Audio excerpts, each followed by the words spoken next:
Welcome to another Indie Dev Showcase here on the channel, highlighting the dev-submitted games and demos we play. If you submit a game for a future piece, please get in touch. And we are starting out with the game Edge of Eternity. This is a JRPG style game that we played last year. And what this one is kind of a... I guess it hits like all the usual notes and trends of the genre. We have a overly elaborate story, lots of lore, and of course turn-based battles, as you can see right here. Our kind of mechanic here is that characters are set up along different hexes, which you can move them around as you see fit. Where they are placed will affect what they can interact with. And your challenge, of course, is to deal with enemies, and of course keep the bad guys from your weaker characters. Now, the thing about Edge of Eternity is that this is definitely a longer form JRPG, and it is very much one of those the real game begins at X kind of experiences.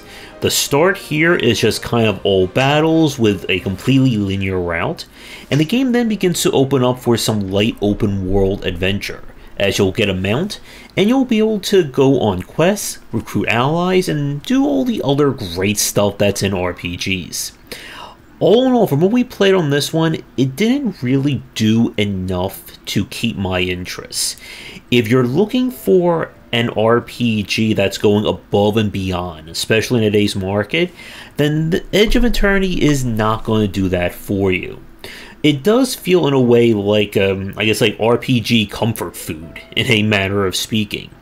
And while there wasn't anything I would say that's outright horrible about the game, I know there have been patches and updates since we played it, I would say this is a good one if you are a huge RPG fan and you're looking for yet another example with all the RPG tropes and whatnot. For our next game, we have the Magnificent Trufflepigs. And I'm sorry about the footage here. After I recorded everything, it turned out that OBS did not particularly like this game. This is kind of a, I guess, narrative digging game, if that makes sense. But we have been asked by our long childhood friend to come to this mysterious farm in order to dig up what could possibly be treasure before the whole place is torn down in a few days. And that is essentially our hook. It is a game about digging, trying to find various doodads, items, and of course try to mend our relationship with our friend. Now, I will say that I like the hook of trying to find stuff and figure out where to go in the area. But the problem that I had with the Magnificent Trufflepigs is that its own story really gets in the way of its gameplay. How it works is, as you dig and as you explore, you'll get communications from your friend over the radio. And while this is happening, you are unable to do anything. And the game likes to just constantly interrupt the gameplay loop to get these little conversations and, I guess, vignettes over with. And the idea of searching for various treasure or various knickknacks in the ground, I think, in and of itself could have been a decent hook for a game. But here, it's, well, no pun intended, kept on the surface layer. That you go until you hear the little ping of your metal detector, dig it up, get some more lore, rinse and repeat. I do not know if there are multiple endings, but you do have different choices on how you respond, so I'm assuming that the story will play out differently based on how you decide on things and what you discover. All in all, if you're looking for something that's definitely more focused on the finding of objects, then Trufflepigs or Magnificent Trufflepigs is not going to do it for you. It's very much story first, gameplay second, or even third down the line. For our next game, we start covering some of the mini games I looked at during the summer festival of last year, and this is Agent 64 Spies Never Die. And if the name and the style here gives you a reminiscence of GoldenEye, that should come as to no surprise. So this game feels very much like a fan-made sequel to the era of Rare-based shooters, GoldenEye, Perfect Dark, etc. But it is on PC this time. So this is one of those games that it is very much what you see is what you get. If you're hoping for any kind of iterations or evolving this kind of gameplay, you're not going to find it, at least not in the demo that we played during the festival. This is very much somebody wanting to recreate the GoldenEye experience for the PC. So, from what we played of the demo, it does feature different objectives based on what difficulty you choose. You're going to be moving your lovely little crosshair around as you snipe enemies around corners or coming at you from all angles. And all in all, again, it's one of those games that you're going to either, I think, love or hate it very quickly. As enemies will, of course, storm around, it can be hard to hear them coming, and you're just going to have to go for those headshots whenever possible. So if you're hoping for more of a modern shooter, you're not going to find that here. But again, if you're a retro fan, I would say at least give this one a check. But we're going to take a quick break, and when we come back, we have 3 more games to look at for today's video. And as always, if you're interested in more of my thoughts on design, then check out my current offerings of books. For entry-level students, we have 20 essential games to study, and then the Game Design Deep Dive series that takes an extensive look at different genres, with free-to-play coming in 2022. For our next game, we have the demo for Goblin Stone. This is a RPG kind of base management style game. Think XCOM or Darkest Dungeon in that approach. Well, the story is that we play as the remaining goblins in the world who have been hunted to near extinction by all those nasty humans and forest creatures out to get us. And it's up to us to take the last remaining clan, build them back up, and hopefully give them a home that they can live in peace. So the game itself is split between, as with these kinds of games, 2 distinct gameplay systems. You have the world exploration, where you go on quests into these regions, where you'll get into fights, find resources, and do your best to get through it from beginning to end. And then the base management side, where you'll cultivate goblins, give them gear, get them into new classes, and keep things going there.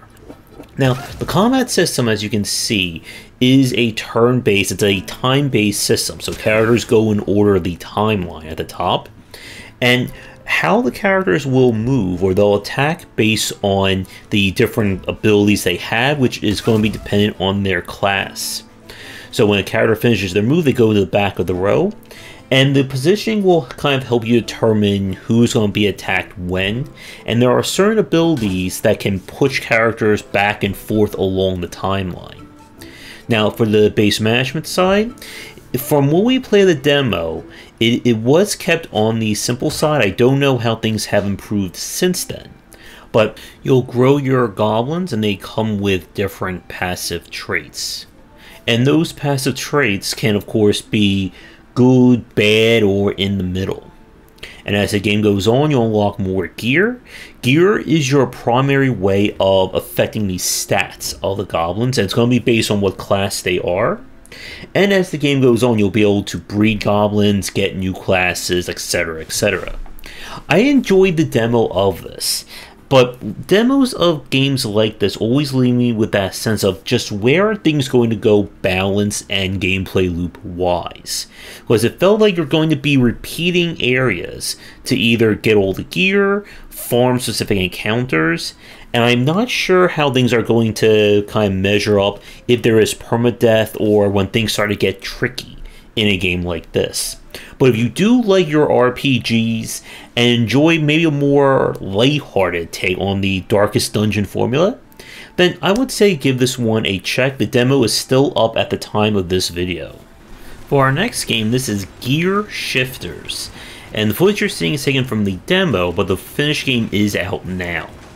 And this is basically, what if we turned Spy Hunter into an action roguelike?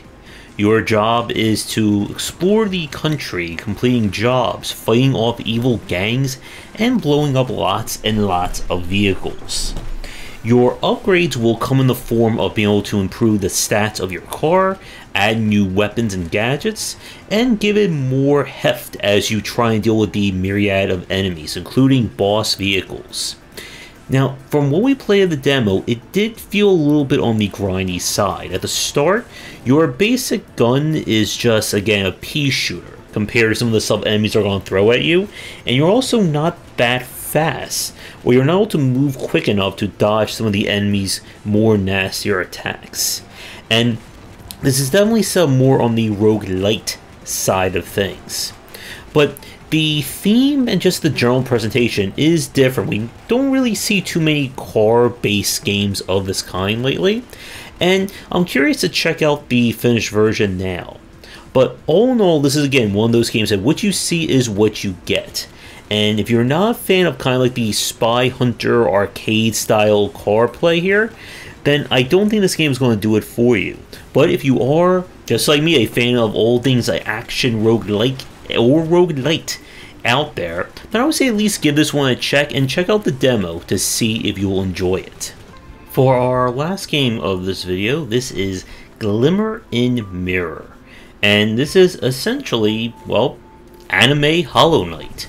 We play as this mysterious girl here who is trapped in a forest. And there are strange creatures abound, mysteries to be discovered, and of course I'm sure some startling revelations somewhere around.